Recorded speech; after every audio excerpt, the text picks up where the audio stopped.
베드로전서 4장 15절부터 19절 말씀까지 보겠습니다. 신약성경 381페이지입니다.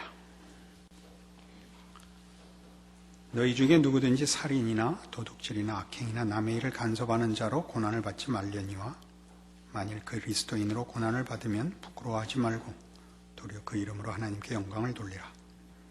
하나님의 집에서 심판을 시작할 때가 되었나니 만일 우리에게 먼저 하면 하나님의 복음을 순종하지 아니하는 자들의 그 마지막은 어떠하며 또 의인이 겨우 구원을 받으면 경건하지 아니한 자와 죄인은 어디에 서리요. 그러므로 하나님의 뜻대로 고난을 받는 자들은 또한 선을 행하는 가운데 그 영혼을 미쁘신 창조주께 의탁할지어다. 반복해서 말씀드리다시피 나그네 된 인생을 사는 이 세상의 생각과 목표와 다른 하나님의 백성으로 사는 자들의 신앙 현실의 어려움을 이제 위로하고 격려하는 서신입니다. 오늘 본문에 의하면 이 우리 성도라 일컬음을 받는 하나님의 백성들이 이 세상을 살면서 그 신앙을 지킬 때 이 두 가지를 기억해야 된다 이렇게 말씀하고 있습니다. 첫째는 15절에 있는 바와 같이 최소한의 윤리와 도덕 이상의 삶을 살아야 된다 하는 것입니다. 기독교인으로 사는 데 있어서 우리가 비록 나그네로 살며 이 세상이 몰라주는 인생을 살지만 그러나 우리가 저들과 괜히 다른 인생을 사는 것이 아니라 값진 영원한 목적과 내용을 가지고 산다는 것을 드러내면서 고난을 감수해야 한다는 것이죠. 그러니까 우리의 고난이 세상 윤리 도덕적 차원에서 지탄받는 것으로 받는 고난이어서는 안 된다 하는 것이 이 15절 말씀입니다. 여기에 우리가 아주 주의해야 할 것이 있습니다. 대부분의 경우는 아무래도 예수 믿는 사람들이 세상 사람들보다야 윤리 도덕 면에서 좀 낫지요. 아무래도. 그러나 상식 면에서 실수하는 이들은 많이 있습니다. 그 상식에서 실수하는 가장 큰 이유는 우리가 옳다는 신앙적인 자신감 때문에 그럴 때가 많습니다. 우리가 옳기 때문에 세상적인 상식과 경우를 무시해도 좋다라는 생각을 하는 이들이 뜻밖의 많이 있습니다. 무례해지죠. 가장 대표적인 것이 무례해지는 것입니다. 복음을 전한다는 이유로 또는 우리가 신자된 자로서 먼저 알게 된 진리를 증거한다는 이유 때문에 무례한 경우가 사뭇 많습니다. 우리가 누구인가, 우리가 믿는 것이 무엇인가를 증언하려면 그 전에 우리의 인격과 삶의 태도에서 분명히 세상과 다른 모습을 보여야 합니다. 성자가 되라는 것 아닙니다. 삶의 가치와 질서와 원리와 나타나는 실천이 분명히 달라야 합니다. 왜냐하면 우리 하나님은 거룩하신 하나님이십니다. 우리를 거룩으로 부르고 있습니다. 세상의 질서와 세상의 가치보다 비교할 수 없이 높은 하나님의 의로 부름을 받고 있습니다. 우리가 이 하나님의 거룩하심에 부름을 받고 하나님의 위대하심에 그 복되고 명예로운 자녀라는 이름으로 산다는 것이 그렇지 않은 자들 또는 그것을 몰라준다는 이유로 그들 앞에 우리가 무례해도 된다는 법은 성경에 없습니다. 왜냐하면 주님께서 세상을 사시는 동안 섬기며 온유하게 사셨기 때문입니다. 이 사실을 잊지 않으셔야 됩니다. 남편을 예수 믿게 하고 싶으면 부인이 세상 사람들하고 달라야 됩니다. 고등학교 동창회만 하면 돌아와갖고 지랄을 떨어갖고는 그 남편 예수 믿게 하기 어렵습니다. 달라야 됩니다. 우리는 기도한다는 이유로 남편의 영혼을 위한다는 이유로 막무가내인 경우가 많습니다. 조심해야 될 일입니다. 이웃들과 친지들 앞에서 특별히 조심하셔야 됩니다. 그 택시를 타면 운전기사들이 그 말하길 좋아하는 분들이 대부분인데 예수 믿는 사람 흉보는 게 뜻밖의 많습니다. 타고 세상 사람들과 전혀 조금도 다를 것이 없이 이기적이고 탐욕스러운 얘기 끝에 어디로 가느냐고 물으니까 아무개 어느 교회로 가자. 교회를 털러 가는 강도들인 줄 알았더니 성도들이더라. 이런 얘기는 심심치 않게 됐습니다. 조심하셔야 됩니다. 우리가 고난을 받는 이유가 얼마나 귀한 것 때문인지를 저들로 하여금 경이롭게 느끼게 해야 됩니다. 그 다음에 하나는 19절에 있는 바와 같이 그러므로 하나님의 뜻대로 고난을 받는 자들은 또한 선을 행하는 가운데 그 영혼을 미쁘신 창조주께 의탁할지어다 이렇게 나옵니다. 고난을 받는 가운데 선을 행한다는 뜻이 무엇이냐 하는 것은 만만한 내용이 아닙니다. 많은 내용이 있을 것으로 추정이 되지만 오늘 우리가 생각하려는 것은 예수를 믿는 사람이 이 세상 속에서는 어쨌든 마이너리티로 삽니다. 뭐라고 번역을 합니까? 소수로 억압받는 자로 권세 아래에 있는 자로 삽니다. 그렇지 않습니까? 세상의 질서와 세상의 가치와 방법과 다른 목적과 방법을 가지는 것 때문에 우리가 지고 참고 살아야 하고 세상이 볼 때는 우리가 힘없는 자로 보일 수 있고 우린 감수해야 됩니다. 그것으로 인하여 우리는 신자들은 모두가 우리가 세상에서 당하는 일로 인하여 다른 이유로 억압받고 있는 사람들에 대하여 동정적이어야 합니다. 이것은 신명기 10장에 이렇게 이미 요구되어 있었습니다. 신명기 10장 18절 구약성경 278페이지입니다. 신명기 10장 18절 고아와 과부를 위하여 정의를 행하시며 나그네를 사랑하여 그에게 떡과 옷을 주시나니 너희는 나그네를 사랑하라. 전에 너희도 애굽 땅에서 나그네 되었음이니라. 그 나그네란 뭐냐면 집 떠난 사람들이죠. 어디 여행길에 있는 사람들이겠죠. 혹은 떠돌이일 수도 있죠. 오늘 잘 곳이 없는 사람들이요, 먹을 것이 없는 사람들입니다. 이 나그네를 왜 대접해야 되느냐? 너희가 애굽에서 나그네였었고 오늘 우리 신약적인 이해에서 보자면 우리가 세상에서 나그네이기 때문에 그렇습니다. 우리는 세상에 우리의 목적지를 갖고 있지 않으며 세상의 것으로 내용하고 있지 않습니다. 그 앞에 있었던 18절에서 보는 바와 같이 고아와 과부를 위하여 정의를 행하시는 하나님이라고 전제를 붙여 그 기준 하에 우리에게 나그네를 사랑하라, 나그네를 대접하라 합니다. 이것은 우리가 누구인가를 드러내는 데 있어서 그러니까 기독교 신앙의 어떤 명분들이나 어떤 그 내용을 설명하는 것들, 말하자면 대표적으로 전도나 간증이나 신앙 고백보다 더 보편적인 방법으로 세상 사람들과 깊은 얘기를 주고받을 기회가 없고 그럴 그 환경이 조성되지 않은, 그러나 매일 부닥치는 세상 앞에서 성도들의 정체성을 드러내는 성경이 요구하는 방법입니다. 상식과 윤리 위에 서 있을 것. 그리고 또 뭐라고요? 억압받는 자들을 돌아볼 것입니다. 마태복음 18장에 가시면 이 문제는 아주 깊은 의미가 있습니다. 억압받는 자를 왜 돌아보아야 하느냐?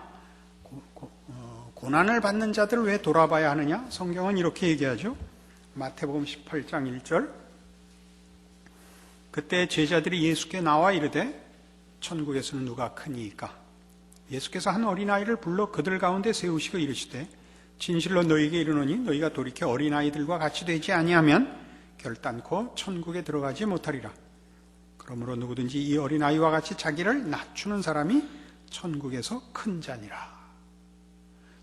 천국에서 누가 큽니까? 우리는 지금도 사실은 신앙이라는 것을 어떻게 이해하고 표현하느냐 하면, 하나님 앞에 큰 은혜를 입었는데 내 인생 어떻게 살아 하나님께 보답할꼬, 이렇게 표현되어 있습니다. 그래서 능력 있는 종이 되게 해 주시옵소서가 사실 지상 목표입니다. 지금 이 마태복음 18장이 하는 얘기는 천국에서 큰 자는 의존적인 사람이랍니다. 의존적인 사람. 그게 어린아이입니다. 어린아이는 모든 것을 부모에게, 누구에게든지 의존해야만 되는 존재입니다. 그 사람이 천국에서 큰 자랍니다. 다시 말해서 천국에서 큰 소리 칠 수 있는 백성은 아무도 없답니다. 천국 백성의 모든 자랑과 행복은 하나님의 무한하심과 넉넉하심에 있는 것입니다. 누가 더 많이 누리고 사느냐의 싸움이지, 누가 하나님에게 도움이 되느냐의 싸움은 결단코 아니라는 겁니다. 이 빌어먹을, 이 앞에 말은 안 해야 되는데 원래 원고에는 없는 말인데, 이런 명분들이 우리로 하여금 신앙과 신앙생활을 세상과 똑같이 만들었어요. 경쟁하고 자랑하고 날이 시퍼렇게 만들어버렸다고요. 자기도 설교 시퍼렇게 하면서 교인들 보고만 따뜻하게 하라는 건 말이 안 되지만 성질이 나서 그래요. 성질이 나서. 기독교가 아주 근본적으로 오도되고 있는 꼴들을 너무 많이 보는 겁니다. 전도하는 것 우리의 사명이기보다 기쁨입니다. 그건 큰 기쁨이죠. 여러분, 좋은 일이 있으면 가까운 사람 불러서 같이 기쁨을 나누고 싶은 것과 똑같은 것입니다. 누가 더 많이 불러왔느냐를 경쟁하는 것은 참으로 세상적인 평가 방법입니다. 천국엔 없는 평가입니다. 천국에선 누가 큽니까? 제자들이 물었다니까요. 왜요? 잘난 척 하려고. 누가 예수님께 더 필요한 존재냐고 아마 물은 거겠죠. 누가 필요하다고요? 천국에는 누리는 자만 필요한 곳이라고요. 천국에 여러분이 보탤 것은 하나도 없습니다. 누리십시오. 누리십시오.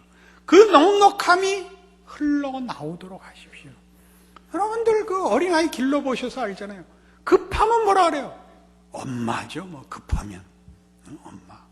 뭐 급하면 너 우리 아버지한테 일러. 그거 좋은 겁니다. 이르는 일러 바치는 신앙.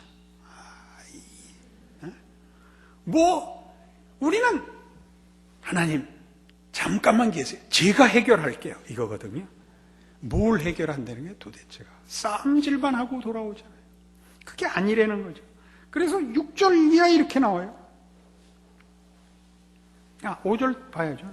또 누구든지 내 이름으로 이런 어린 아이 하나를 영접하면 곧 나를 영접함이니, 누구든지 나를 믿는 이 작은 자 중 하나를 실족하게 하면 차라리 연자맷돌이 그 목에 달려서 깊은 바다에 빠뜨려지는 것이 나으니라. 무슨 얘기를 하는 건가 보세요. 그러니까 천국의 백성된 자들의 자랑은, 특권은, 권세는 하나님을 의지하고 있다는 것 외에 아무것도 없죠. 그리고 어린 소자를 만났을 때 뭘 해야 되느냐 하면 그에게 필요한 것을 내가 믿는 아버지께 부탁하여 그 필요에 응하는 것으로 우리가 어린 아이 대 이웃 어린 소자를 돌아보는 어린 아이로 살아야 하는 것입니다. 핍절한 자를 만나고 곤고한 자를 만나거든 아버지께 데려오십시오. 내가 해결하지 마시고. 그러니까 어린 소자 하나를 영접한다는 것은 우리가 세상에서는 이해관계로만 사람을 영접하는 것과 내조하고 있는 것입니다. 우리는 이 세상에서 상대방을 대접할 때 그를 대접하는 것이 나의 이해관계와 맞물려 있고, 내가 상대방에게 다가갈 때 이해관계에 맞물려서 상대방에게 다가갑니다. 비굴하게 굴어야 하고 자랑하고 하는 관계가 되겠죠. 주는 자는 우월감에 찰 것이요 빌어야 되는 자는 열등감에 사무칠 것입니다. 그러나 천국은 그렇지 않습니다. 받는 자가 하나님의 넉넉하심으로 받는 자의 감격이 있고, 주는 자가 하나님의 넉넉함을 실어 나르는 기쁨이 있는 곳이 천국입니다. 천국 질서입니다. 그래서 이 문제는 고스란히 마태복음 25장에서 어디로 연결되느냐 하면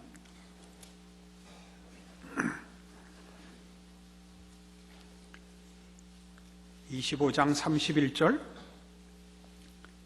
인자가 자기 영광으로 모든 천사와 함께 올 때 자기 영광의 보좌에 앉으리니 모든 민족을 그 앞에 모으고 각각 구분하기를 목자가 양과 염소를 구분하는 것 같이 하여 양은 그 오른편에 염소는 왼편에 두리라. 칭찬받는 사람들이 뭘로 칭찬받죠? 너희는 내가 죽였을 때 먹이고 내가 옥에 갇혔을 때 찾아왔다. 언제 우리가 그랬습니까? 언제 우리가 그랬습니까? 38절 있겠죠. 어느 때 나그네 되신 것을 보고 영접하였으며 헐벗으신 것을 보고 옷 입혔나이까? 어느 때 병드신 것이나 옥에 갇히신 것을 보고 가서 배웠나이까? 하리니 임금이 대답하여 이르시되 내가 진실로 너희에게 이르노니 너희가 여기 내 형제 중에 지극히 작은 자 하나에게 한 것이 곧 내게 한 것이니라. 자, 지극히 작은 자 하나에게 왜 이 일을 해야 되느냐? 이것이 무슨 책임이냐? 아니요. 최후의 심판의 상을 받는 자들은 하나님 나라의 백성이요 하나님의 자녀된 자들입니다. 너희가 내 자녀된 넉넉함이 어디서부터 근거했었는지 생각해 보았느냐 이거죠. 하나님의 백성이요 하나님의 자녀된 자들의 모든 넉넉함은 그가 믿고 고백하는 하늘 하나님의 넉넉하심과 자비로우심에 근거하고 있는 것입니다. 그것이 왜 흘러가지 못했느냐라고 묻죠. 그 앞에 있었던 달란트 비유하고 그냥 같잖아요. 달란트 파 묻은 거하고 똑같잖아요. 너의 신앙이, 네가 아는 하나님이, 너를 찾아간 하나님이 왜 하나도 네 삶에서, 네 인생에서는 너를 통과하여 불쌍한 영혼을 찾아갈 수가 없었더란 말이냐라고 묻는 것이 이 심판입니다. 너희가 한 모든 것들은 너희가 하나님의 자비와 하나님의 인자하심에 동참한 것이요 너희가 하나님의 백성으로서 너희가 받는 것을 나눈 참다운 신앙의 고백이었고 실천이었다라는 칭찬이요. 그러지 않은 자들은 너희는 그것은 내 백성으로서의 태도가 아니었고 더 근본적으로 얘기해서 너희는 하나님을 모르는 자들이었다. 이게 이 25장 31절 이하의 이 유명한 양과 염소의 심판 이야기입니다. 우리는 물론 이 필요한 자에게 찾아간다는 것이 그렇게 만만한 일이 아닌 줄은 물론 알아야 됩니다. 우리가 누구를 돕는다는 것은 그의 인생을 대신 살아준다는 뜻이 아닙니다. 우리는 가난을 우리가 해결하거나 병을 우리가 다 책임질 수 있지 않습니다. 신앙이라는 이름으로 모든 병을 물리치고 신앙이라는 이름으로 모두를 넉넉하게 살게 할 수 있다. 그런 얘기 아닙니다. 위로하셔야 됩니다. 세상은 어떻게 하고 있죠? 세상은 병들거나 핍절하거나 하는 것들은 다 도태되는 자들,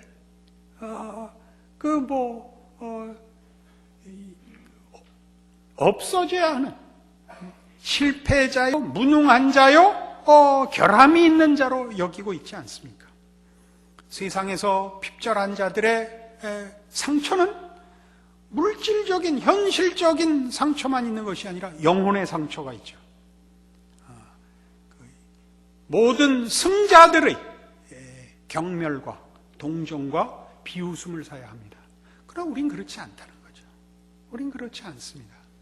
그래서 현실적인 아주 중요한 실천 방법이 있습니다. 우리가 실천해야 되는 눈길을 따뜻하게 만드는 연습을 하셔야 됩니다. 우리는 우리도 모르게 눈에서 이미 다 판정이 납니다. 무슨 체조 심판 보듯이 9.8, 9.25 뭐 이렇게 나오죠. 우리는 거기에 익숙해 있습니다. 이 세상에서 살고 있으니까 세상식으로 익숙합니다. 금방 평가하죠.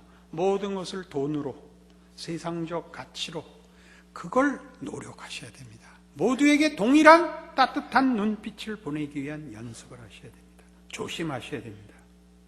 그리고 말을 할 때 들어주십시오. 이게 제일 중요합니다. 말을 들으시고 속상하겠구나, 그랬구나, 이걸 하십시오. 매번 와서 그 얘기 들어달라 그러면 안 들어주셔도 됩니다만은 기본은 그렇습니다. 우리는 모두의 넋두리를 들어줄 수는 없습니다. 그걸로 시간을 다 보낼 수는 없습니다.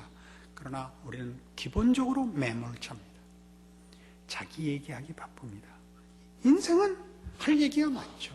억울한 건 많고 속상한 건 많습니다. 서로 얘기하려고 하겠죠. 그러나 신앙인이 남의 얘기를 들어줘야 된다는 것은 기본적으로 신앙인은 그 호소를 하나님께 해서 해결해야 됩니다.